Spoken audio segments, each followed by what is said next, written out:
Bwana, mama mzazi wa bibiye Zuchu ameweza kufunguka vingi juu ya hili sakata zima la bibiye Zuchu kuweza kujifungua, lakini kitu ambacho alichoweza kukisema ni kwamba kiukweli natamani sana kuweza kuzungumza mengi, lakini wacha niwaambie kitu ambacho msichoweza kukijua kutoka kwa mwanangu, kwa sababu watu wengi mmekuwa mkimdhihaki na kumfanya ajihisi mtu ambaye hana amani na furaha katika maisha yake. Lakini leo hii nataka niwaambie kwamba mtoto wangu ndio bora kwangu, ndio kila kitu kwangu, kwa sababu kuna mengi ambayo amekuwa akinitendea. Hivyo mimi kama mama naona kuna wakati nakosea kwa mtoto wangu na nimekuwa mkali sana kwa namna vile ambavyo nyie mnaelewa.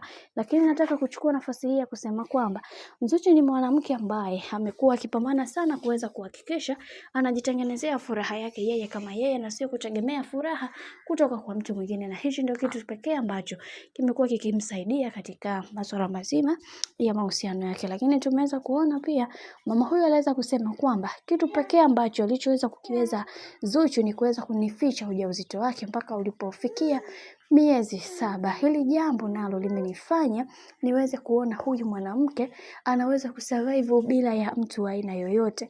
Hichi kitendo kimenifanya niweze kumuona Zuchu ni mwanamke wa kipekee sana. Hata moyo ambao aliokuwa nao mimi binafsi, moyo huu sina, kwa sababu amekuwa akifanya mambo mazito ambayo kiukweli hata mimi mama yake nimeshindwa kuweza kuyafanya, lakini yeye ameweza kuyafanya. Lakini kwa haya yote ambayo yanayoendelea kwa sasa, sina budi kuweza kuhakikisha mtoto wangu anakuwa na amani na utulivu katika kila hatua ya maisha ambayo inayotokea, kwa sababu kuna mengi ambayo kila mtu anatamani kuweza kuona.